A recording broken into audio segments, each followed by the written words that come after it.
Ons skriflesing vanoggend gaan kom uit Johannes 10.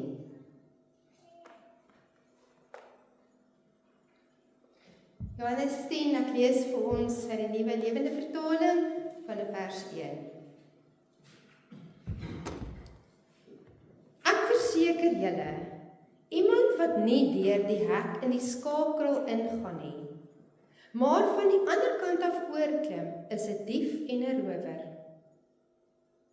Iemand wat egter deur die hek toegang verkry, is die herder van die skape.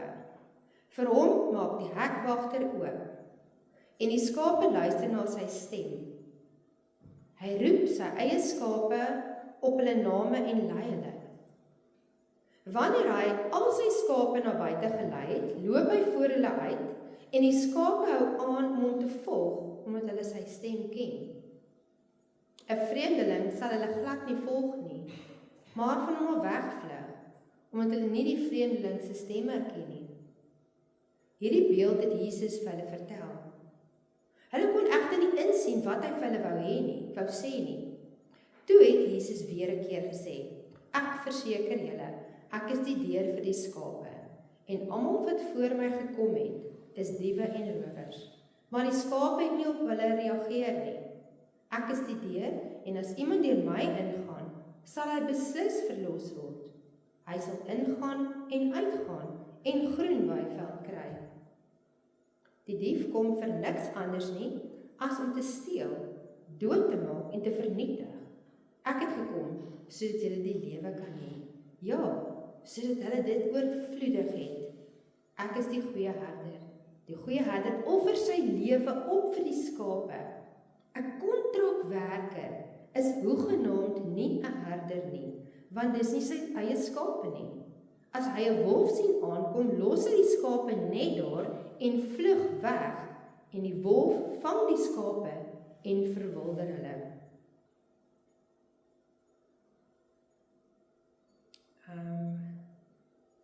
Ek wil net hierdie laaste stukkie lees van vers 17. Om hierdie rede het die Vader my lief, omdat ek my lewe gee, om dit weer op te neem. En aan hierdie, niemand ontneem my lewe nie, maar ek offer dit uit my eie op.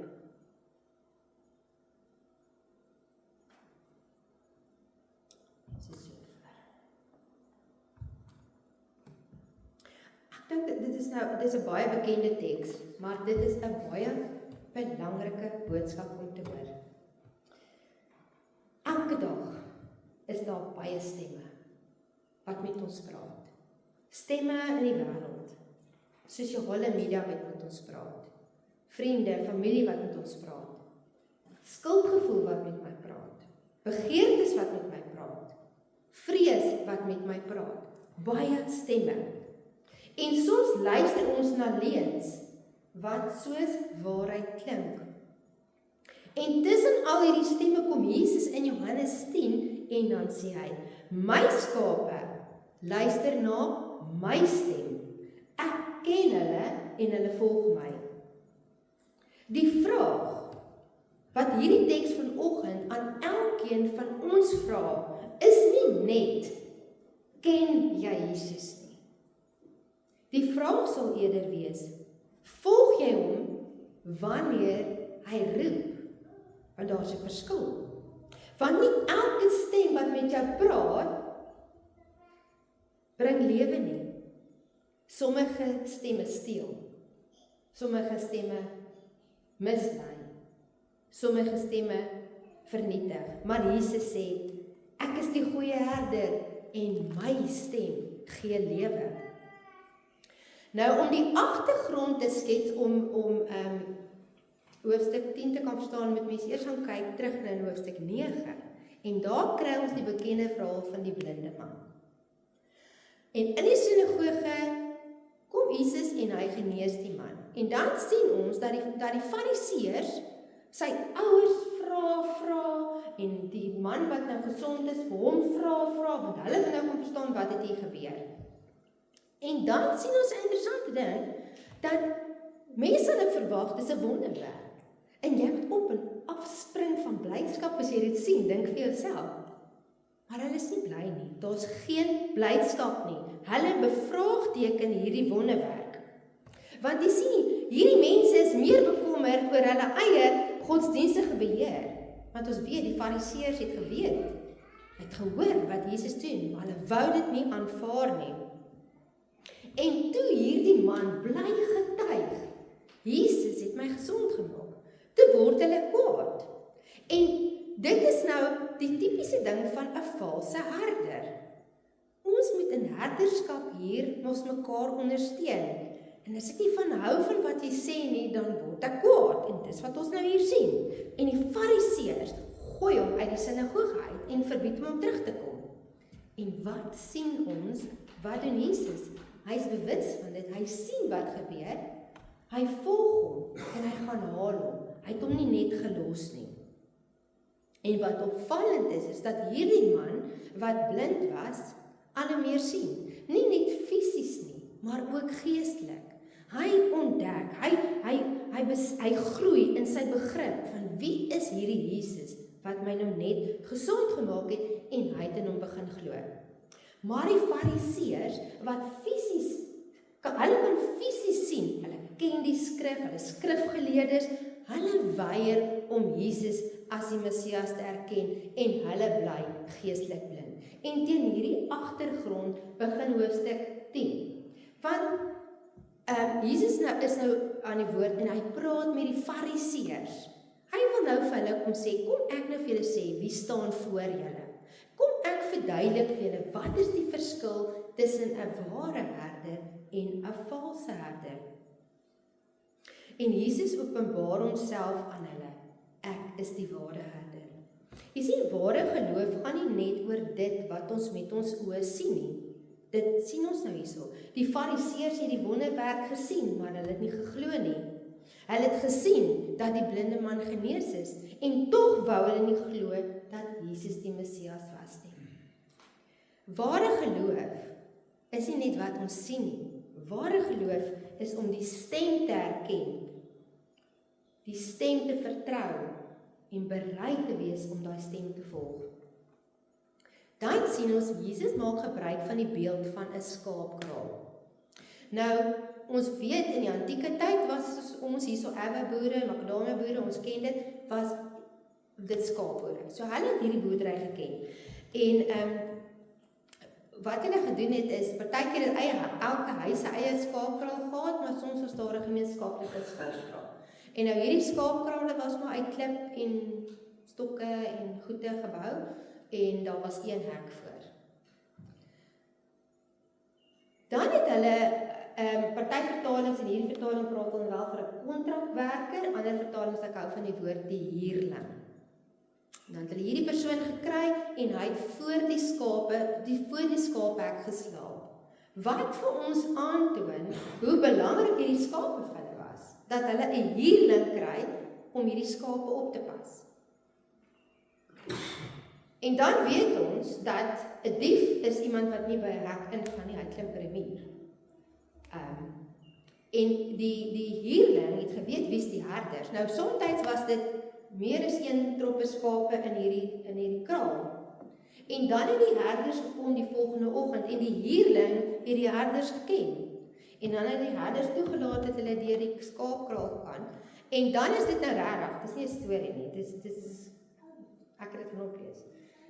Dis maar die ding kom waar sy ek ken sy skape by die naam. Want die herders het fisies vir hulle skape name gegee. So en ek staan daar en ek roep, "Oortjies, Wollie, kom." En hulle ken my stem, want hulle is heeldag saam met my. Maar as jy nou my skapies gaan roep, hulle ken nie 'n stem nie. Hulle gaan weghardloop. Jy sien. So en dan het hulle gekom en dan het hulle herder gevolg.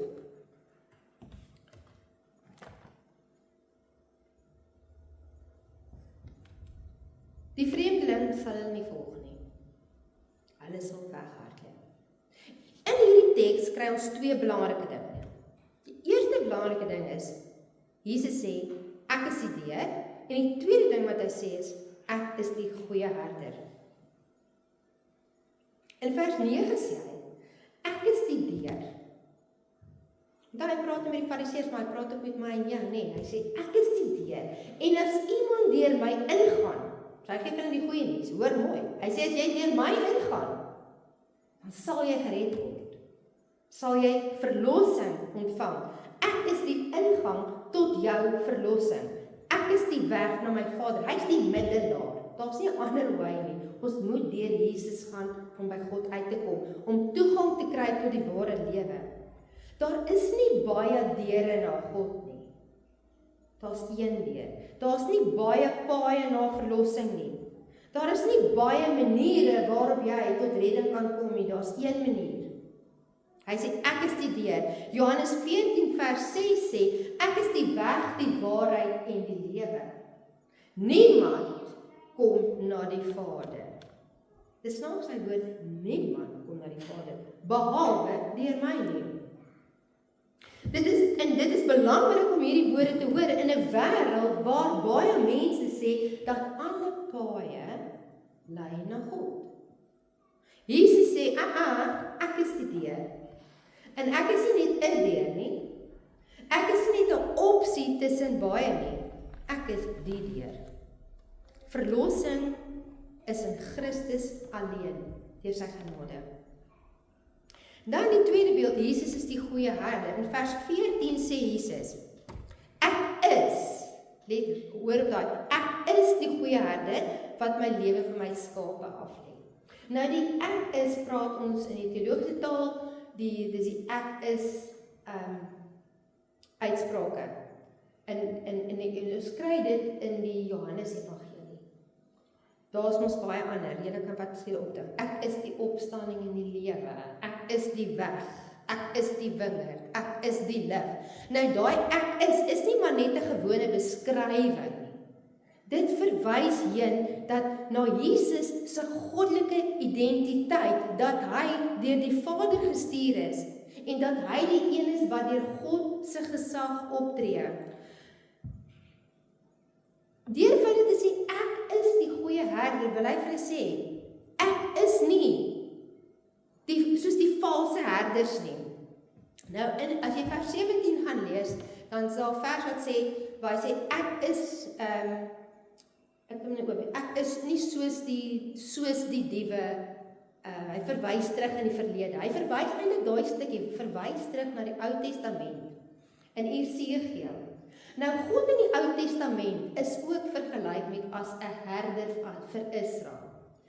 Maar in hierdie teks in Esegiel 34 verwys dit terug na, as jy nou terugdink aan die geskiedenis daar, van die profete wat die konings moes gaan aanspreek en hulle gesê het, julle het julle rug gedraai op God en daar gaan moeilikheid kom, nee. So nou word hierdie beeld weer gebruik in Esegiel en word die konings vergelyk met valse leiers en dan ook word die ding weer met 'n skaap deur wat te sê daar staan, want julle het die skape uitgebuit vir hulle melk, hulle wol en hulle vleis. Julle het hulle uitgebuit.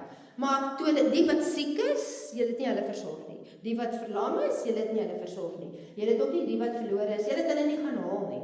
En dan sê God, dan waarsku hy in Esegiel 34. En onthou as ons nou dink aan valse herders, want ons sien nou net hier so mooi dink aan net aan 'n skaapherdertjie nie. Dink aan ons kerke. Ons luister na baie stemme, nê? En in hierdie teks in Esegiel 34 sê ek gaan optree teen herders, predikers, mense wat my mense mislei. Ek gaan optree. Daarom het ons 'n verantwoordelikheid.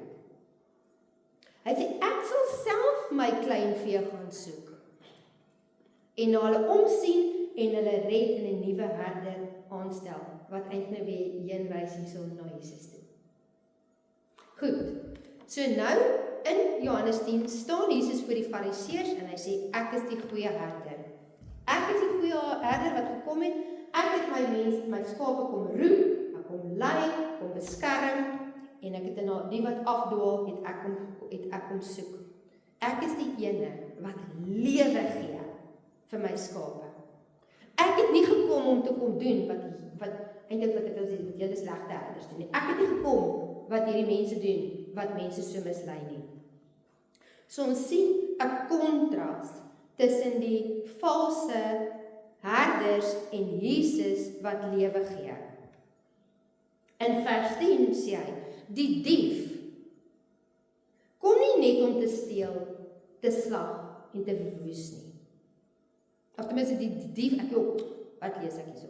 Die dief kom net om te verwoes en te slag, né? Maar Jesus, hy sê ek het gekom om lewe te gee en dit in oorvloed. Dit is belangrik dat ons dit verstaan. Dat nie elke stem wat my praat vir my lewe gee nie. En dis hoekom dit so belangrik is om die waarheid te ken, om te kan onderskei wanneer ek na 'n prediker luister, om te weet, is dit die waarheid?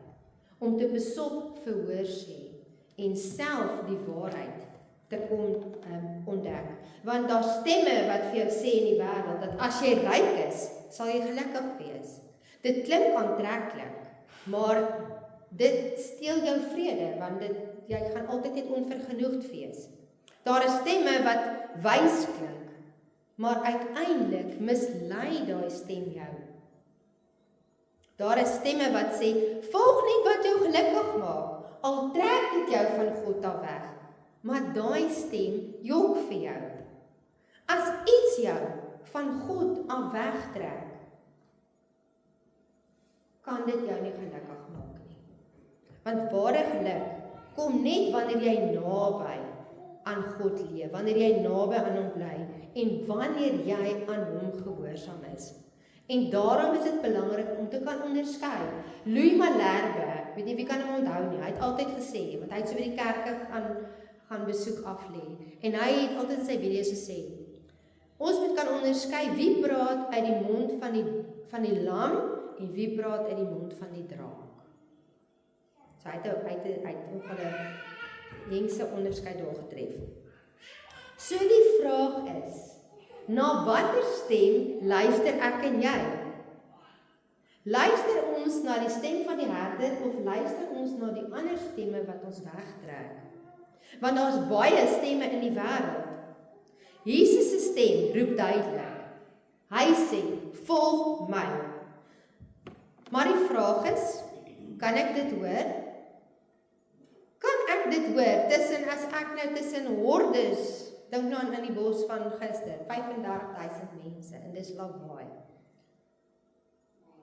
Kan ek sy stem in daai lawaai hoor? Kan ek dit hoor? Kan ek dit onderskei? Want jy sien daar's baie stemme wat my aandag verg, wat my aandag vra. En hierdie stemme is nie altyd openlik boos nie. Dit klink mooi, dit klink oortuigend, dit klink aantreklik. En juist daarom is daai stem gevaarlik. Nou kom ons kyk na 'n paar misleidende stemme. Die stem van die wêreld. Die stem van die wêreld sê vir jou waarde lê in jou sukses. Hoeveel followers jy het, hoeveel geld jy het, jou voorkoms, hoeveel mense van jou hou, wat jy besit. En sosiale media weet ons versterk daai stem, want dit laat my dink dat my waarde hang af van my prestasie en wat mense van my sê, en vergeet wat belangrik is wat God van my dink. En as ek aanhoudend na hierdie stem luister, begin ek glo dat my waarde afhang van mense. Maar Jesus se stem sê iets anders. Hy sê, jy is myne. Ek ken jou naam is op my handpalm. Ek het my lewe vir jou afgelê. Jou identiteit lê nie in mense nie, jou identiteit lê in my. Dan is dit jou eie stem. Partykeer is dit die gevaarlikste stem. Daai stem waar jy vir jouself sê, ek is nie goed genoeg nie. Ek sal nooit kan verander nie, God kan my nie lief hê nie. Ander kere sê daai innerlike stem vir jou, ek het God nie nodig nie. Ek kan self, moenie vir my sê hoe ek my dinge moet doen nie. Ek kan hierdie sonde hanteer. Glo vir my. Ag, dis regtig nie so erg nie. Los my man uit. Maar wanneer my gedagtes nie deur God se waarheid, deur sy woord gevorm word nie, dan begin ek my eie waarheid maak, dan begin ek my eie waarheid te volg.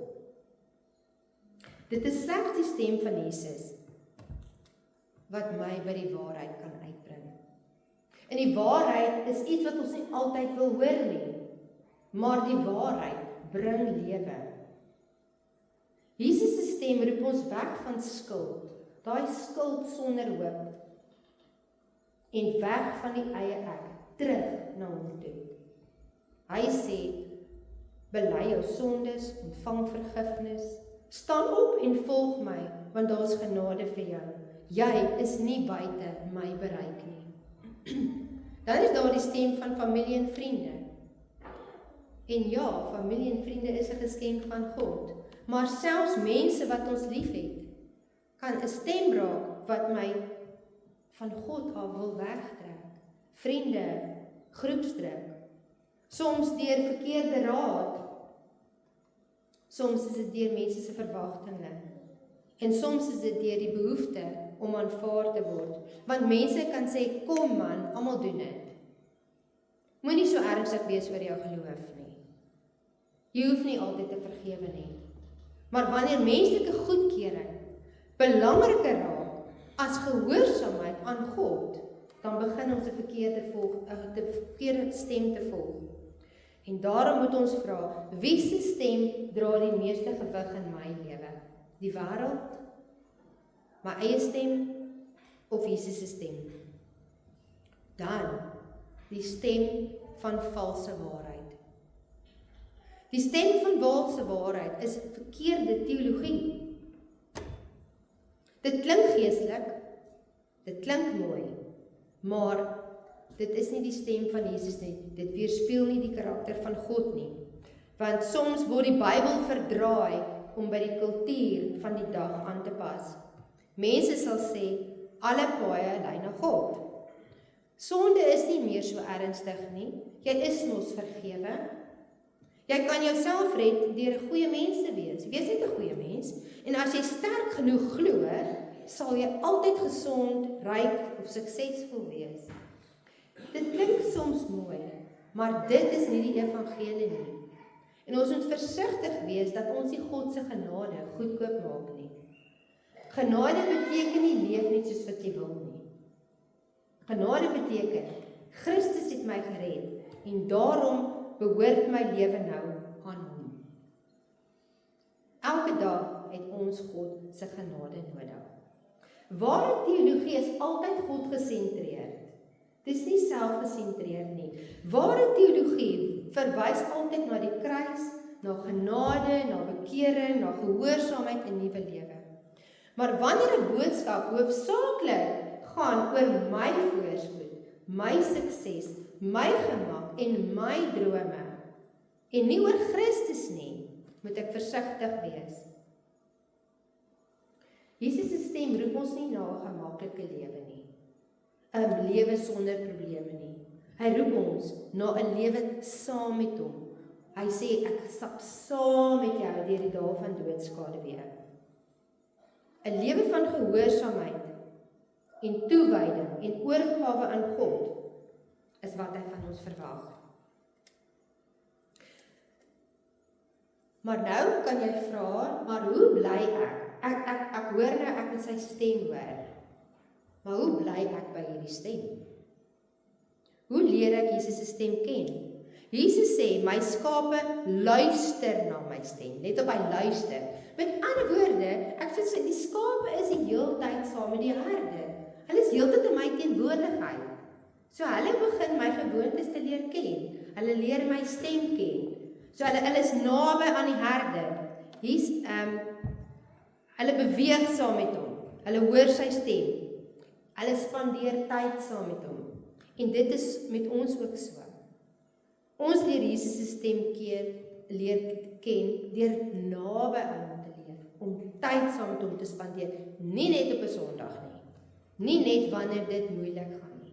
Elke dag, elke sekond van die dag. Dan weet ons leer ken hom sy stem deur die woord, want as ons die woord lees, dan openbaar die Heilige Gees die waarheid, Ek leer God se karakter ken, ek leer sy hart ken, en so weet ek wat is sy wil vir my lewe. En God se woord, soos wat ek dit lees, en wat ek dit bestudeer, dit vorm my denke, dit vernuwe my. God se woord help my ook om my begeertes te toets aan die woord. Is dit volgens God se wil?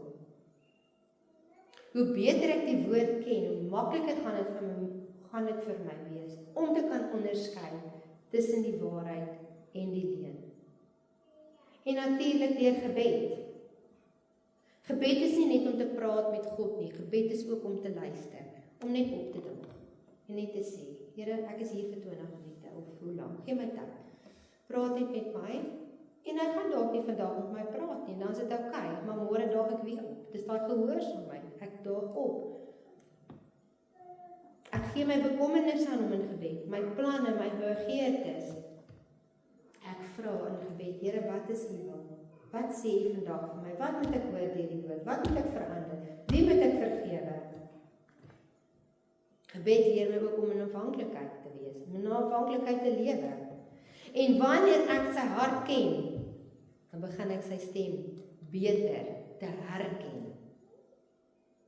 Deur gehoorsaamheid.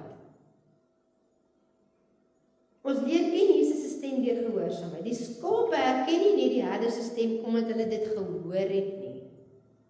Hulle het ook daarop gereageer toe hy sê volg my. So dit gaan nie net oor wat ek hoor nie. Ek moet reageer in gehoorsaamheid. Ek moet doen wat die woord vir my sê. Jesus sê nie net my skape hoor my stem nie, hy sê hulle volg my. Hulle hoor en hulle volg. Daar's baie mense wat van Jesus weet. Ons het 'n geskiedkundige kennis van wie Jan van Riebeeck is. Almal weet dit, né? Dis geskiedkinders en mense in die wêreld weet van Jesus. Hulle het al van hom gehoor. Of hulle weet eers van hom. En dan sit ons dalk in die kerk, ons luister na 'n preek. En ek hoor hier, dit gaan hier uit. Dit gaan so vir my verby. Maar dit moet hier vassteek. Dit moet hier 'n rema word. Dit moet hier 'n werklikheid word, hier in myself. Want as mense wat ook die evangelie hoor, maar hulle glo dit nie, hulle reageer nie op nie, dit verander hulle nie, hulle bly ongehoorsaam. Terwyl die ware skape van die herder sy stem herken en volg. En dan, wanneer ons dit doen, dan sê Jesus vir ons, is daar seëninge, daar's blessings. En Jesus wys vir ons. Die eerste sê Jesus in vers 9, hy sê, as iemand deur my ingaan, eerste seëning is verlossing. Hy sê, sal jy gered word? Gered word van wat? Van jou sonde, jou verlorenheid, die mag van die bose, van oordeel. Ons word nie gered net omdat ons sterk genoeg is, omdat ons oulik is nie, omdat ons godsdienstig genoeg is nie. Nee, ons word net gered deur genade. Die tweede seëning is versorging en beskerming. Ons lees die teks waar hy sê, hulle sal ingaan en uitgaan en veiding vind. Dis as jy dink aan die skape, hulle gaan in die kraal in, hulle word beskerm vir die nag. Hulle gaan uit in die dag na hulle veiding. Dis daai beeld van Jesus is heeltyd by my. Ek beskerm jou in die nag. Ek voorsien aan jou in die dag. Die lewe in oorvloed, in vers 10. Ek het gekom sodat die lewe kan hê en dit in oorvloed. En ons weet dat daai oorvloedige lewe verwys nie na 'n gemaklike, ryk, suksesvolle, probleemvrye lewe nie. Dit beteken 'n lewe saam met God, onder sy redding, onder sy sorg, onder sy heerskappy. 'n Lewe van vrede, vreugde, hoop, 'n nuwe lewe in Christus. Maar die oorvloedige lewe het 'n prys gekos. Jesus het gesterf vir elkeen van ons. Vers 18. Die goeie herder lê sy lewe af vir die skape. Terwyl die huurling in vers 12, hy hardloop weg. Hoekom hardloop hy weg? Want ek het nie saak met hierdie skape nie. Ek kry betaling. So ek ken eers hierdie skape nie. So, as die wolf kom, Boeta, gaan ek myself red, ek gaan ek hol, dan hol hy weg. Maar wat maak Jesus? Hy hardloop nie weg van ons sonde af nie. Hy hardloop nie weg van ons gebrokenheid of ons verlorenheid af nie. Hy beweeg nader. Hy soek ons as ons afdwaal. Dan sê hy, niemand neem my lewe af nie. Ek lê dit af uit myself. Wat beteken Jesus was nie 'n slagoffer van omstandighede nie. Hy het nie per ongeluk aan die kruis beland nie. Hy het doelbewus sy lewe afgelê vir jou, vir my. So, jy is nie per ongeluk gered nie. Jy is gered deur sy opsetlike liefde. En sy dood is 'n bewys van sy liefde aan elkeen van ons. En sy stem roep jou vandag om hom te volg. Die vraag waarmee ons kan afsluit is eenvoudig en diep. Ken jy die stem van die goeie herder? Tussen al die stemme in die wêreld. Ken jy sy stem? Wanneer die wêreld jou waarde wil bepaal, hoor jy sy stem wat vir jou sê, jy is myne. Wanneer jou hart jou mislei, hoor jy die stem wat jou terugroep na die waarheid. En wanneer mense jou in 'n verkeerde rigting druk, hoor jy die stem wat sê, pas op, volg my. En wanneer daai valse waarheid mooi klink, verleidend klink, ken jy die stem van die waarheid, om te kan onderskei tussen wat is reg en wat is verkeerd. Ons Here Jesus Christus, die goeie herder, ken elkeen van julle persoonlik. En hy roep jou by die naam. Die vraag is nie net of jy van hom weet nie. Die vraag is, ken jy hom en volg jy hom? Want sy stem is die stem wat vir ons lewe bring. Amen.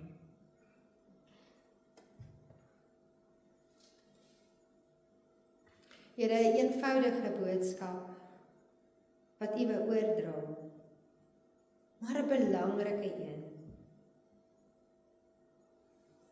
'n Vraag wat ons vir onsself moet afvra. Here, sal ek U stem kan herken tussen miljoene ander? Die wêreld wat my hierdie kant toe en daardie kant toe trek. Sal ek fyn kan hoor? Kan ek U hoor? Here, help ons om tyd saam met U te spandeer, tyd in gebed, tyd in die woord, om U hart te leer ken vir elkeen van ons. Ons elkeen begeer 'n verhouding met U, Here, en dat U Uself net so aan ons openbaar, elke dag, deur ons gedagtes, deur die natuur, deur ons vriende, deur die woord, in gebed. Gee dat ons sal opdaag in ons stilte tyd. En nie noodwendig net te babbel nie, maar te sit, Here, en net te luister, en nie bang te wees vir die stilte nie. Here, roer ons harte met U Gees. Maak ons wakker, bewus, met onderskeiding, om te kan agterkom, hierdie stem wil my mislei en my verwoes. Maar U stem bring vir my lewe. 'n lewe in oorvloed, 'n lewe saam met U, nie alleen nie. Met soveel vrede en vreugde in my hart. Dankie dat U bemoeienis maak met elkeen van ons. Here, dat U ons ontmoet op die plek waar ons elkeen ons bevind in ons lewe. Gee dat ons besef, Here, dat ons nie sonder U kan lewe nie, dat ons U 'n prioriteit moet maak in die lewe, in dankbaarheid moet lewe, met tevredenheid moet lewe. Jy moet opkyk na U en nie afkyk teen al die chaos om ons nie.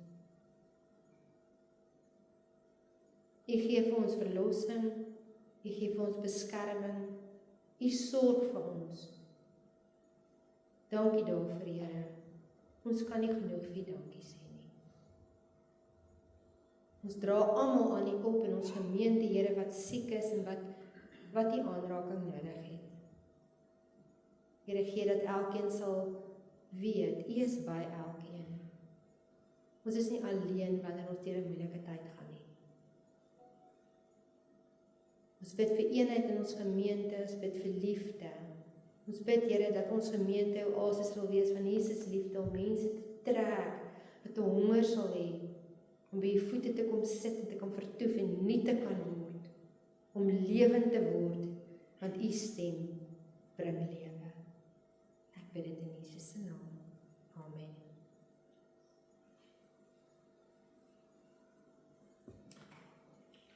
Kan ons geleentheid gee vir ons offergawe?